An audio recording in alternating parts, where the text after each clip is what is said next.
에베소서 2장 1절에서 10절까지의 말씀입니다. 신약 성경 311쪽입니다.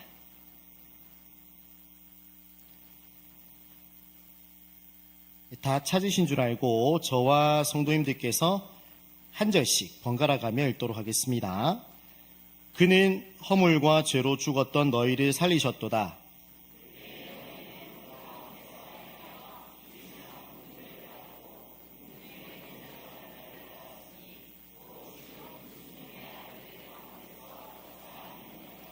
전에는 우리도 다 그 가운데서 우리 육체의 욕심을 따라 지내며 육체와 마음에 원하는 것을 하여 다른 이들과 같이 본질상 진노의 자녀이었더니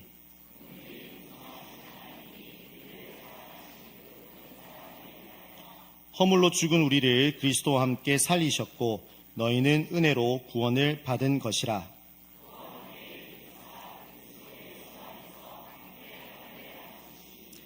이는 그리스도 예수 안에서 우리에게 자비하심으로써 그 은혜의 지극히 풍성함을 오는 여러 세대에 나타내려 하심이라.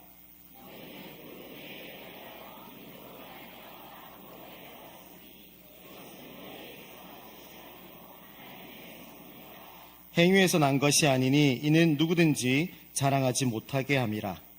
우리는 그가 만드신 바라 그리스도 예수 안에서 선한 일을 위하여 지으심을 받은 자니 이 일은 하나님이 전에 예비하사 우리로 그 가운데서 행하게 하려 하심이니라. 아멘. 네, 오늘도 귀한 오후 예배 자리에 나오신 모든 성도님들을 주님의 이름으로 환영하고 축복합니다. 오늘은 은혜로 살아가는 인생이라는 제목으로 함께 말씀을 나누기 원합니다. 세상에 다양한 종교가 있죠. 기독교뿐만이 아니라 또 우리에게 흔히 날려져 있는 불교나 가톨릭이나 여러 가지 종교가 있습니다. 그 종교마다 또 다양한 정체성이 있고 또 다양한 색깔들이 있고 또 그 종교가 가지는 또 특징들이 있습니다. 어떤 종교는 수행을 강조하기도 하고 또 어떤 종교는 노력을 강조하기도 하며 또 각자가 추구하는 목표들이 있죠. 그 여러 종교 중에서 우리가 기독교는 이 사랑의 종교라고도 얘기합니다. 하나님은 사랑이시고 예수님께서는 우리에게 서로 사랑하라라고 명령하셨습니다. 하지만 사랑이라는 특징이 기독교만 가지고 있는 것은 아니죠. 다른 종교에서도 또 그 사랑이라는 색깔을 살펴볼 수 있습니다. 그럼에도 불구하고 우리에게 사랑이 중요한 이유는 무엇인가? 그럼에도 불구하고 기독교에서 사랑을 강조하는 이유는 무엇이며 또 우리가 사랑해야 하는 것은 또 어떤 이유인가? 무엇보다 우리 기독교에서 사랑을 더 강조하고 얘기하는 것은 그 사랑의 시발점이 은혜이기 때문입니다. 은혜로 인하여서 나아가는 모든 행동이 사랑을 통하여서 나타나야 한다는 것이죠. 그래서 우리는 기독교를 사랑의 종교라고도 얘기하지만 무엇보다 강조되어야 할 것은 기독교는 은혜의 종교라고 우리는 기억해야 됩니다. 다른 종교는 아래에서 위로 올라가는 구도를 가졌지만 기독교는 위에서 아래로 내려오는 구도를 가졌죠. 다른 종교는 아래에서 노력을 통하여서 고생을 통하여서 신으로 가까이 나아간다면 우리 기독교는 사람이 먼저 하나님을 찾아간 것이 아니라 하나님께서 먼저 사람을 찾아오셨습니다. 하나님께서 먼저 사람을 사랑하셨고 하나님께서 먼저 그 사람에게 은혜를 베푸셨습니다. 우리는 그렇기 때문에 그 은혜 안에서 우리가 사랑해야 한다는 것을 보게 되는 것입니다.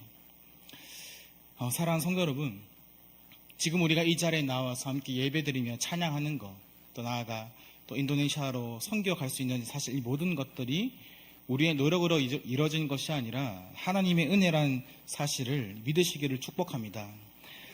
우리가 구원받은 하나님의 자녀가 된 것 또한 우리가 그 구원받은 자녀로서 하나님을 섬기며 예배하는 그 모든 순간이 은혜라는 사실을 믿으시기를 축복합니다. 우리는 모두가 지금까지 은혜로 살아왔고 지금도 은혜로 살아가고 있으며 앞으로도 그 은혜로 살아갈 것을 믿으시길 바랍니다. 오늘 말씀을 함께 나누면서 지금 내가 하나님으로부터 어떠한 은혜를 받았는가? 내가 은혜는 알지만 정말 나는 그 은혜를 알고 있는가? 내가 정말 하나님께 받은 은혜는 무엇인가를 구체적으로 알고 그 은혜를 받은 사람으로서 앞으로 어떤 삶을 살아가야 하는가? 하나님이 우리에게 은혜를 주셨으면은 그 은혜로 살아가는 어떤 삶을 살기를 바라시는가? 오늘 말씀을 통해 살펴보면서 여러분의 삶이 진짜 은혜로 살아가는 인생이 되기를 주님의 이름으로 축복합니다. 일단 먼저 우리가 은혜에 있어서 알아야 할 것은요, 누가 은혜를 베푸느냐입니다. 여러분, 누가 은혜를 베풉니까? 당연히 하나님이시죠. 사람이 은혜를 베풉니까? 아닙니다. 하나님이 은혜를 베풉니다. 그런데 여기서 전제되어 있는 정말 중요한 한 가지가 있는데요.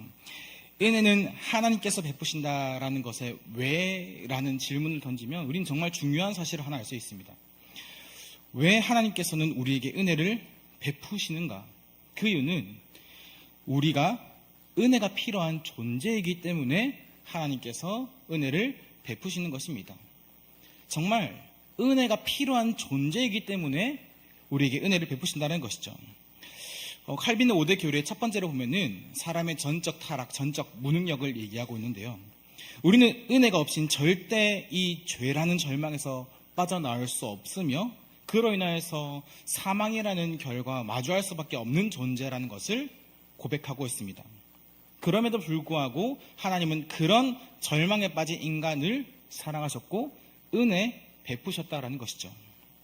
자격이 있기 때문에 은혜를 받은 것이 아니라, 능력이 되기 때문에 은혜를 베푸신 것이 아니라, 아무런 조건 없이 아무런 자격 없이 하나님이 베푸셨기 때문에 우리는 그것을 향하여서 은혜라고 고백합니다. 공로가 아니라 은혜라고 고백합니다. 그렇다면 자격 없고 능력 없는 우리에게 하나님께서 베푸신 그 은혜는 무엇인가? 저는 오늘 말씀을 통해서 이 세 가지의 과정을 통해 살펴보고 싶은데요. 하나님은 세 가지의 과정을 통해서 우리에게 은혜를 지금도 베푸십니다. 첫 번째는 하나님께서는 우리에게 선수적이며 선택적 사랑을 은혜로 베푸셨습니다. 오늘 본문 말씀 2장 4절부터 6절까지 말씀을 우리 함께 읽도록 하겠습니다. 4절부터 6절입니다. 시작. 긍휼이 풍성하신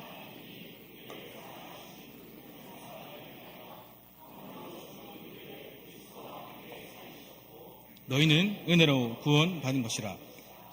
또 함께 일으키사 그리스도 예수 안에서 함께 하늘에 앉히시니. 아멘. 바울은 하나님이 우리를 사랑하신다라고 말하는데 그 사랑의 출발점이 우리를 향하신 하나님의 뭐라고요? 긍휼이라고 얘기합니다. 긍휼. 우리를 사랑하신 이유가 우리를 불쌍히 여기셨기 때문이다라고 얘기하죠. 이것이 은혜의 첫 번째 단계입니다.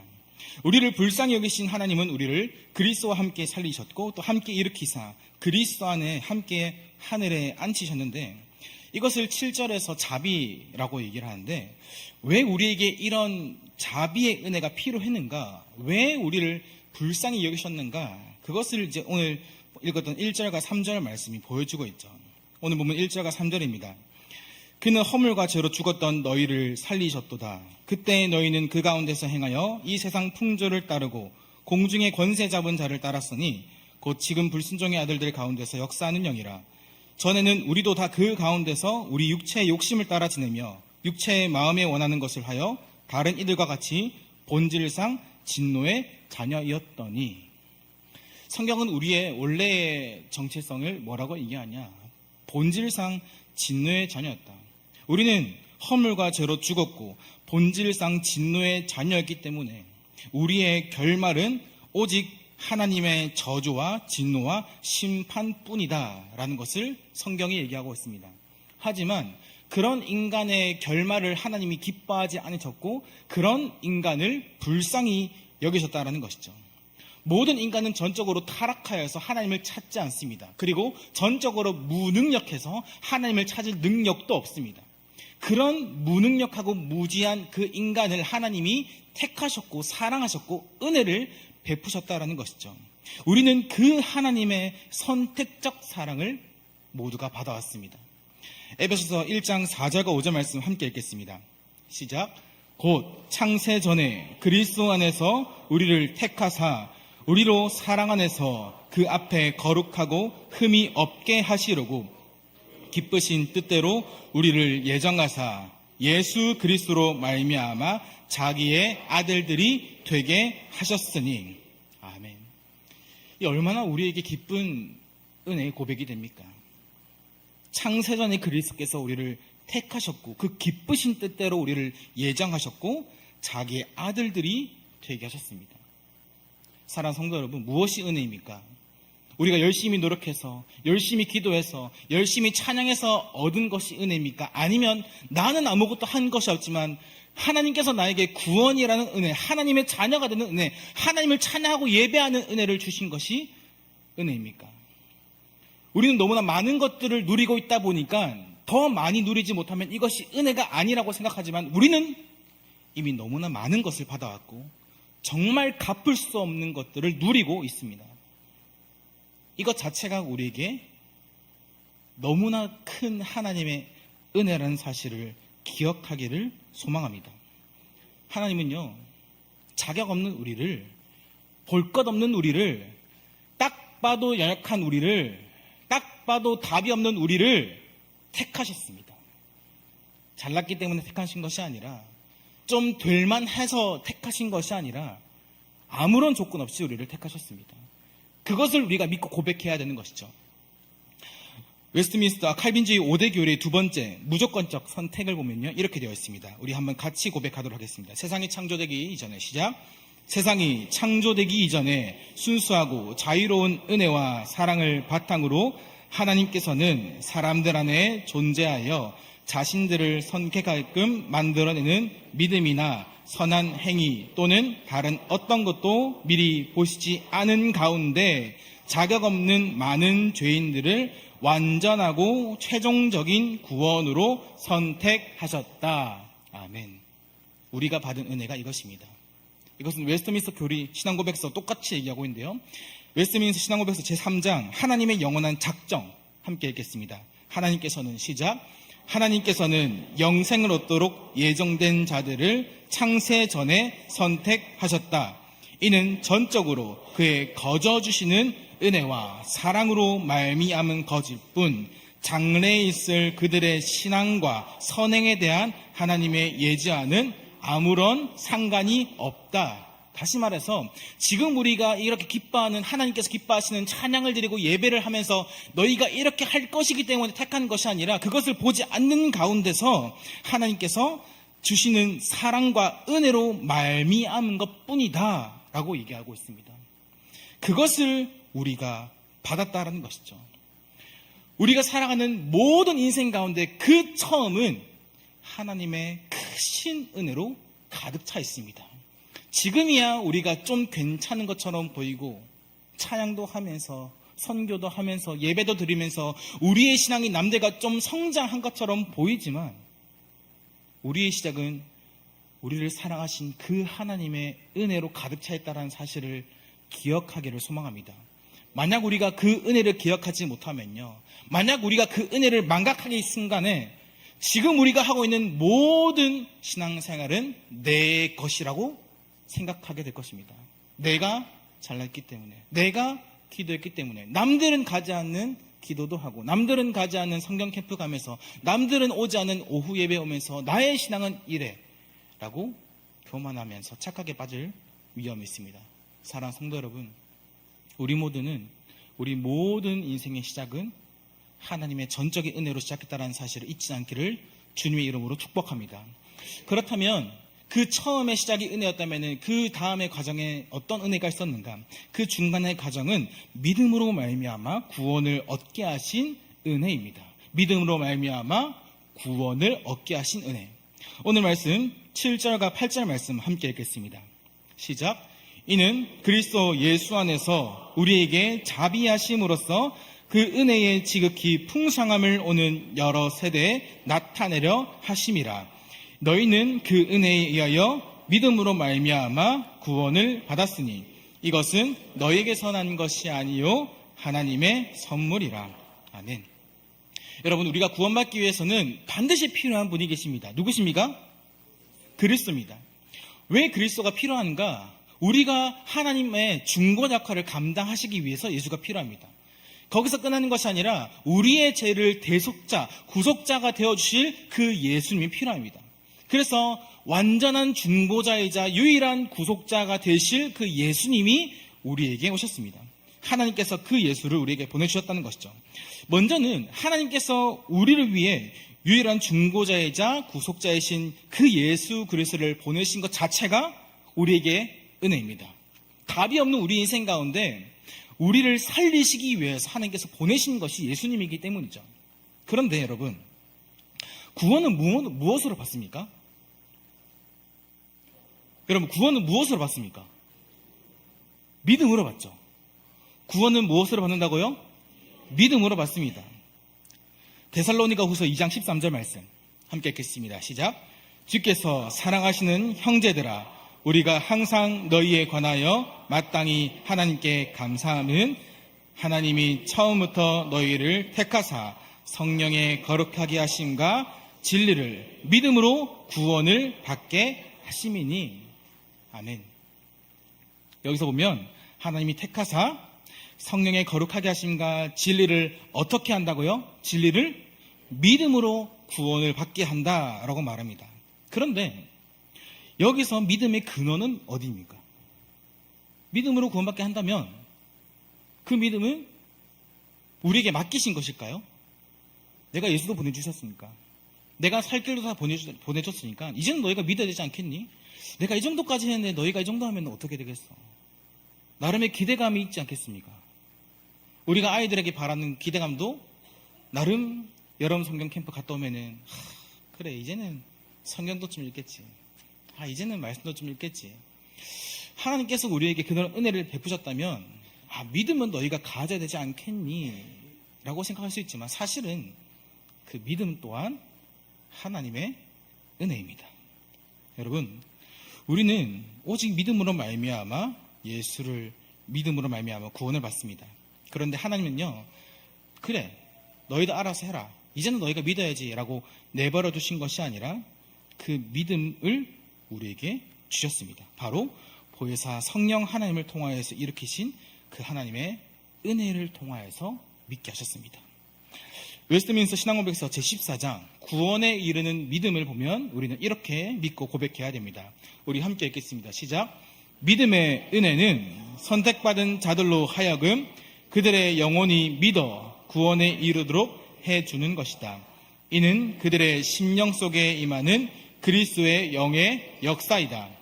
구원은 하나님의 선물인 믿음과 성령께서 역사하신 은혜의 결과로서 말씀의 증거를 통해 선택받은 모든 자녀들에게 적용되는 것이다. 아멘. 우리가 믿고 고백해야 될 것 중에 가장 먼저 이렇게 얘기합니다. 믿음의 뭐라고요? 은혜는. 믿음이 뭐라고요? 은혜라고요. 은혜. 성령께서 주시는 그 역사라고요. 우리가 행한 것이 아니라, 나에게서 생기는 것이 아니라 내 안에 살아계시는 그 성령 하나님의 역사를 통하여서 그분의 은혜로 말미암아 생긴 것이 믿음이라는 것입니다. 다시 말하여서 우리의 노력과 결과로 통하여서, 우리의 열심을 통하여서 생긴 것이 아니라 하나님을 통하여서, 성령 하나님을 통하여서 생긴 그 믿음을 가지고 하나님을 믿고 찬양하며 예배하는 것이죠. 그래서 우리가 구원받은 것은요, 은혜이자 선물이라고 고백하는 것입니다. 유대주의자들은 복음과 함께 할례와 율법을 강조했으며 로마 카톨릭은 복음과 함께 공로를 강조하지만 구원에 대한 모든 것은 하나님으로부터 났습니다. 우리는 이 은혜를 선물로 받았고 지금 그 은혜를 누리고 있는 자들입니다. 우리의 노력과 열심을 통하여서 얻은 것이 아니라 온전한 하나님의 은혜로 구원받은 자들입니다.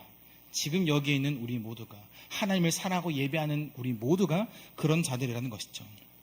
그러면 여러분, 우리가 하는 예배나 우리가 하는 찬양과 우리가 하는 기도나 우리가 준비하는 여러 성경 캠프나 우리가 하는 이 선교가 우리의 구원에 소용이 있을까요? 없을까요?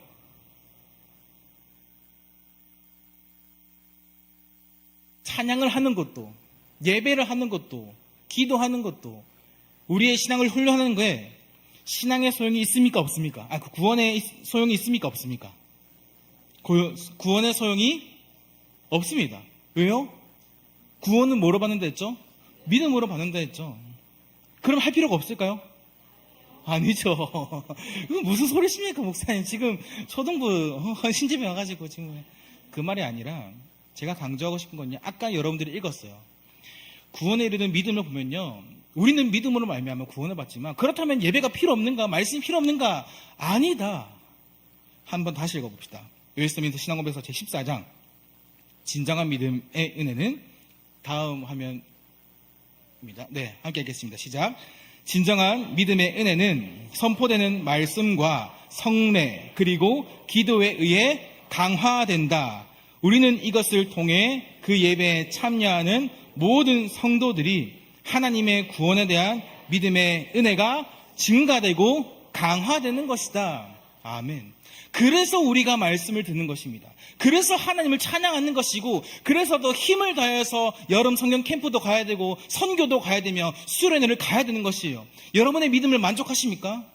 누가 우리가 이 땅에 살아가면서 그 굳건한 믿음을 가지고 있습니까? 작은 시험에도 넘어지며 작은 유혹에도 넘어지는 우리의 인생인데, 우리의 믿음을 더 증가시키기 위해서, 더 강화시키기 위해서는 간절한 마음을 가지고 예배 자리에 나아가야 되는 것이죠. 왜? 지금도 사단은 우리의 믿음을 빼앗기기 위해서 발버둥치고 있기 때문입니다. 교회 문 밖을 나가면 언제든지 우리의 믿음을 잃을 수 있도록 사단이 준비를 해왔기 때문이에요. 그래서 우리는 그 말씀의 자리에, 기도의 자리에, 찬양의 자리에, 수련의 자리를 사모해야 되며, 그것을 통하여서 하나님이 우리에게 주신 그 믿음의 은혜를 더 증가시키며 강화해야 한다는 것이죠. 만약 그것이 없다면 하나님의 은혜를 발로 차버리는 교만의 모습이 될 것입니다.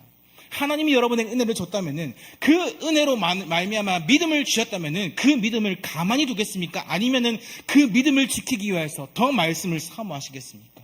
그 믿음을 지키기 위해서 사랑하는 아이들에게, 그래, 이번에는 안 가도 돼, 다음이 있잖아, 그런 말은 우리의 믿음을 지키는 것이 아니라 우리의 믿음을 흔들리는 말이죠.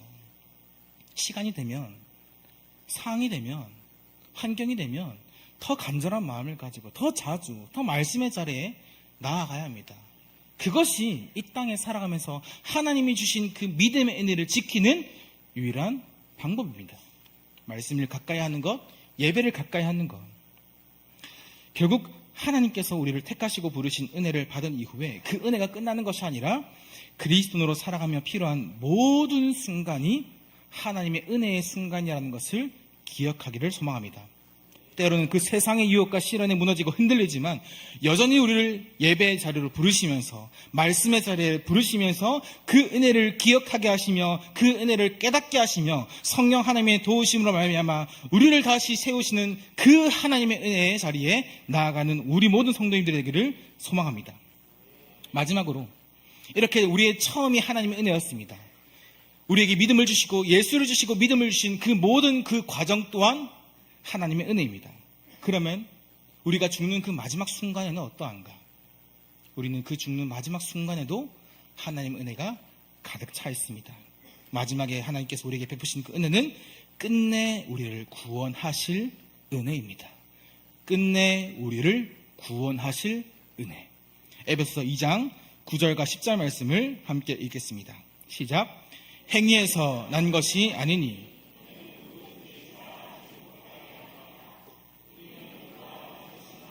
그리스도 예수 안에서 선한 일을 위하여 지으심을 받은 자니, 이 일은 하나님이 전에 예비하사 우리로 그 가운데서 행하게 하려 하심이니라.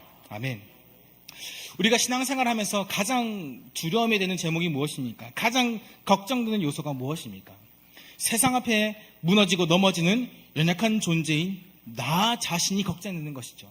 하나님은 걱정되지 않습니다. 누가 걱정이 됩니까? 내가 걱정인 것이죠. 하나님은 아무런 걱정이 없어요. 하나님은요, 너무나 완벽하셔서 아무런 걱정이 없습니다. 누가 제일 문제입니까? 내가 문제입니다. 우리 아이들이 문제가 아니라, 우리 가정의 문제가 아니라 누가 문제예요? 내가 문제예요. 사실 내가 바뀌면 다 바뀌는데, 사실 내가 변하면 다 괜찮은데, 사실 내가 항상 죄에 연약해지고 환경에 연약해지고 감정에 연약해지고 상황에 연약해지고 항상 문제는 나에게있습니다. 그래서요, 우리가 한 주를 살아가다 보면요, 항상 주일에 말씀을 들으면서 이제는 믿음으로 살아야지, 들은 말씀대로 살아야지 라고 생각하지만 한 주의 삶을 돌아봤을 때 떳떳하십니까, 성도 여러분? 한 주를 살고 돌아왔을 때 하나님 좋았습니다. 저 이번 한 주간 진짜 열심히 살았어요. 나 좀 기뻐해 주세요. 나 좀 칭찬해 주세요. 그런 마음으로 오십니까? 아니면 주님, 저 죄인 또 왔습니다. 저 염치 없는 사실 또 이 자리에 왔습니까? 왔습니다. 사실 이런 모습이 또 우리의 모습이죠. 그렇기 때문에 우리의 기도를 돌아보면 항상 회개가 있습니다. 하나님, 한 주를 돌아오면서 여전히 또 무너지고 연약한 나의 모습 주님 용서하여 주시옵소서. 우리는 날마다 이런 모습으로 나아갑니다. 그런데 한편으로는 이렇게 회개하면서 나아가지만 그런 자신의 모습에 자괴감이 들 때가 있어요. 내가 진짜 목사인데, 내가 진짜 이 직분자인데, 내가 수련회까지 다녀와서, 내가 성교까지 다녀와서, 내가 여름 성교회까지 다녀왔는데도 내가 똑같은 죄를 짓고 있구나. 내가 여전히 변하지 않는 죄인이구나 라는 것이 스스로 느껴지면 그 스스로에 대한 모습 때문에 얼마나 큰 자괴감이 있겠습니까? 그러면서 마귀가 우리에게 주는 그 속삭임이 있죠. 네가 구원받을 만한 자격이 되냐? 네가 구원받을 만해? 하지만 우리에게 베푸신 그 하나님의 은혜는요, 영원까지 베푸시는 은혜이자 끝까지 베푸시는 은혜입니다. 이 땅에 살아가면서 우리가 성화되며 더욱 하나님을 닮아가는 삶을 살게 하는 은혜가 계속된다라는 말이에요. 성령 하나님께서는요, 말씀과 예배의 자리를 끝까지 인도하십니다. 비록 부끄러운 마음과 연약한 마음이 있다 하더라도, 잠깐 교회를 떠났다 하더라도 하나님은 택하신 그 하나님의 백성들을요, 다시 말씀의 자리에, 생명의 자리로 다시 부르십니다. 그리고 그 하나님의 은혜는 부르심에서 끝나는 것이 아니라 영원한 구원을 받기까지 이어집니다. 우리는 이것을 성도의 견인, 뭐라고요? 성도의 견인, 이렇게 고백하는데요. 웨스트민스터 신앙고백서 제17장 성도의 견인, 우리 함께 고백하겠습니다. 시작. 하나님께서는 그 사랑하시는 효과적으로 불러 거룩하게 하신 자들은 은혜의 상태를 떠나 다시 완전히 타락할 수 없다. 그들은 하나님의 오래 참으심으로 인해 마지막 날까지 은혜의 자리에 머물게 되며 영원한 구원을 받게 된다. 성도의 견인은 하나님 아버지의 영원한 사랑에서 나오는 선택에 대한 작정의 불변성, 예수 그리스도의 공로와 중보의 효력, 성령의 내주와 그들 안에 있는 하나님의 은혜 언약의 본질에 달려있다. 이와 같은 모든 것들로부터 성도의 견인의 확실성과 무엇성이 보장된다. 아멘. 사랑하는 성도 여러분, 우리는 살아가면서 살아가는 모든 그 시작이 하나님의 은혜로 시작되었습니다.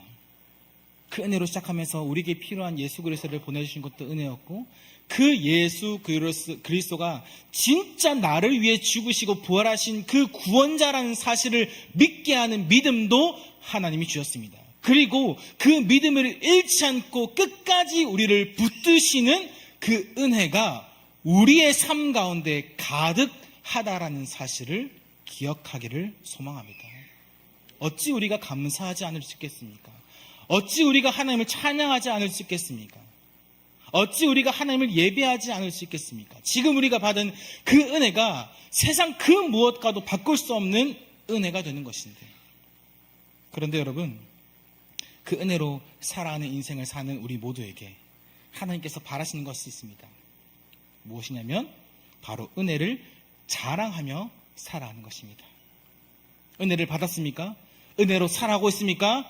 그러면 그 은혜를 감추지 말고 그 은혜를 자랑하십시오. 그 은혜를 나타내십시오. 내 안에 하나님이 살아계신다. 나를 살아 움직이게 하신 그 하나님이 살아계신다. 선교를 통하여서, 해외 선교나 전도를 통하여서, 수련회를 통하여서, 모든 찬양들을 통하여서, 예배를 통하여서 그 하나님의 은혜를 자랑하십시오. 세상이 주를 알 수 있도록, 우리의 가정과 우리의 직장과 우리의 창원 땅이 하나님을 알 수 있도록 가만히 있는 것이 아니라 하나님을 자랑하십시오. 그 은혜를 자랑하십시오. 그 자랑을 통하여서 내가 드러나는 것이 아니라 은혜의 주인 되신 그 하나님만을 높여 찬양하십시오. 하나님께 영광을 돌리십시오. 그 은혜를 자랑하는 것이 다른 말로 하면 하나님을 사랑하는 것이에요. 그리고 여러분, 우리가 하나님께서, 예수님께서 말씀하셨던 그 중요한 가장 큰 계명, 하나님을 사랑하고 또 이웃을 사랑해라. 우리가 하나님을 자랑하는 것, 은혜를 자랑하는 것은요, 하나님을 찬양하는 것도 있지만 그 하나님을 찬양하고 그 은혜를 자랑하는 것을 넘어서 그 이웃을 사랑하는 것으로 나아가야 됩니다. 그리고 그 사랑을 통하여서 뭐가 드러나야 될까요? 우리의 사랑을 통하여서 뭐가 사람들이 알아야 될까요? 하나님의 은혜를 알아야 됩니다. 우리의 사랑의 모습을 통하여서, 우리의 순종을 통하여서 세상이 하나님의 은혜를 바라볼 수 있도록 해야 한다는 것이죠. 제가 오늘 말씀을 준비하면서 또 초등부 여름 사역을 위한 예배로 또 준비하면서 저희 옛날 또 모습을 좀 돌아봤습니다. 나는 옛날에 어땠지? 또 목사 아들인데 어떤 삶을 살았을까? 스스로 돌아봤을 때 저는 정말 당당하게 얘기할 수 있습니다. 저는 칭찬받지는 않았던 것 같아요. 목사 아들이라서 욕은 덜 먹었지만 사실 아마 귀가 많이 간지러웠던 거 보면 또 많이 욕을 했었던 것 같습니다. 제가 어렸을 때도 욕을 많이 먹었을 거고 또 중고등부 때도 또 욕을 많이 먹었을 것 같아요. 저는 이제 제 모습을 돌아보면서 또 한빛교회에 온 그 이후부터 좀 더 많이 생각하게 되었는데, 저는 정말 하나님의 사람들을 통하여서 또 교회들을 통하여서 정말 많은 사랑을 받았습니다. 특히나 저는 한빛교회를 통하여서 정말 잊을 수 없는 진짜 큰 은혜를 받았습니다. 정말 큰 은혜를 받았는데요. 모르시는 분도 계시겠지만 이제 저희 아버지가 30년 전에 또 이 교회 사역자로 오셨죠. 그래서 그때 제가 태어나서 이제 1살 때부터 6살 때까지 이제 보냈습니다. 정확한 기억은 잘 없어요. 그런데 뭐 아버지한테 듣기로는 장난도 많이 치고 또 사고도 많이 쳐서 저 때문에 실족한 사람도 많고, 또 목사 아들이라서 또 욕은 못하지만 참 마음이 힘들었던 분들이 꽤 많았던 것 같습니다. 그래도 교육자 자녀라고 또 많이 사랑해 주셨던 것 같은데, 그중에 정말 제가 평생에 잊을 수 없는 은혜가 있습니다. 제가 이제 한 5살쯤에 일어난 일인데, 저랑 이제 제가 누나가 있고 위에 누나 있고 밑에 동생이 있는데, 저희 누나가 3살 차이입니다. 8살 때 아마 피아노를 배웠던 것 같아요. 그래서 집에 피아노가 있어서 이제 집에서도 피아노 연습을 하고 또 맞춰서 다 끝나고 피아노 이제 건반 뚜껑을 닫으려고 했습니다. 근데 이제 어린 나이에 다 해보고 싶었던 터라 내가 그 뚜껑을 닫겠다라고 이렇게 얘기를 했습니다. 요즘은 이제 좀 안정장치가 있어서 피아노 뚜껑이 바로 닫히지 않죠. 근데 그때는 그런 게 있겠습니까? 그냥 살짝 건들면. 근데 이제 그냥 제가 두 손으로 조심히 닫는 게 아니라 이제 한 손을 피아노에 두고 제 한 손으로 이제 그냥 닫아버린 거예요. 어떻게 됐을까요? 네, 제 왼쪽 엄지손가락 끝부분이 잘렸습니다. 그냥 찍힌 게 아니라 잘렸어요. 그래서 지금 보면 자국이 있습니다. 한 이 정도 살이 붙어 있고 완전히 잘렸었어요. 이제 너무 놀란 나머지 이제 교회 성도님들한테 물어보고 또 병원도 찾아보고 했지만 어린 아이의 손가락을 붙이는 수술이 쉽지 않죠. 대형 수술이다 보니까 또 받아주는 병원도 잘 없었던 것 같습니다. 근데 이제 그때 교회에 계시던 이제 의사, 아마 집사님이었던 것 같다고 제 아버지가 말씀하시더라고요. 그래서 그 의사분을 통해서 이제 한 의사 선생님을 소개시켜줬는데, 정말 감사하게도 그 의사분이 미국에서 정말 유능한 제 의사 선생님이었고 한 몇 주 전에 한국에 돌아왔던 상황이었습니다. 다행히 제 그 의사분과 연결이 돼서 수술을 잘 받았고 지금은 아무런 이상 없이 손가락 잘 쓰고 있습니다. 제가 이 얘기를 듣고 나서 살아가면서 제가 이 엄지손가락 얼마나 많이 받겠습니까? 지금도 그 상처가 만져져요. 근데 이제 제가 워낙 장난꾸러기다 보니까 몸에 상처가 좀 많이 있습니다. 제 그 베인데가 너무 많아요. 예를 들어 이제 제가 이런 상처도 있습니다. 보이십니까? 제 여기 보면 여기 유리에 베인 상처가 있습니다. 여기도 제가 한빛교회 있을 때 장난치다가 유리에 베었던 상처인데 그만큼 제가 몸에 상처가 많은데 제 몸에 있던 모든 상처 중에서 가장 흉터가 보이지 않는 곳이 이 왼쪽 손가락, 엄지손가락의 수술 자국이에요. 제가 이 수술을 받으면서 살아가는 모든 순간 가운데 저는 제가 한빛교회를 잊을 수 있을까요? 없을까요? 제가 어떻게 한빛교회를 잊을 수가 있겠습니까? 제가 이 손가락만 봐도 한빛교회가 생각나는데 제가 이 쉼터도 봐도 한빛 생각나지만 제가 이 손가락만 보면 정말 내가 한빛교회에 큰 사랑을 받았구나. 내가 한빛교회에 정말 큰 은혜를 받았구나. 여러분 그런데요. 몸에 새긴 은혜만 기억할까요? 아니죠. 저는 아직도 제가 정말 망나니였던 그 인생 가운데 제 담당 목회자였던 그 이승훈 전도사님, 그때는 이승훈 전도사님이셨는데 그 전도사님의 사역과 또 그 사랑을 아직도 기억하고 있습니다. 함께 말씀을 나누면서 함께 배워가면서 그때 하나님을 찬양하면서 하나님을 사랑하면서 내 영혼에 새겨진 그 하나님의 흔적을, 그 복음의 흔적을 절대 잊을 수가 없습니다. 사랑하는 성도 여러분, 제가 왜 이런 얘기를 하겠습니까? 우리 모두가 하나님의 그 갚을 수 없는 은혜를 받고 살아왔다면, 지금도 살아간다면 거기서 만족하지 말고 은혜를 흘려보는 자가 되기를 간절히 소망합니다. 간절한 마음을 가지고 은혜를 흘려보내기를 소망합니다. 대가 없이, 조건 없이 하나님께서 우리에게 그저 주신 사랑을 흘려보내는 여러분의 삶이 되기를 소망합니다. 지금 잠깐은 아무런 변화가 보이지 않아요.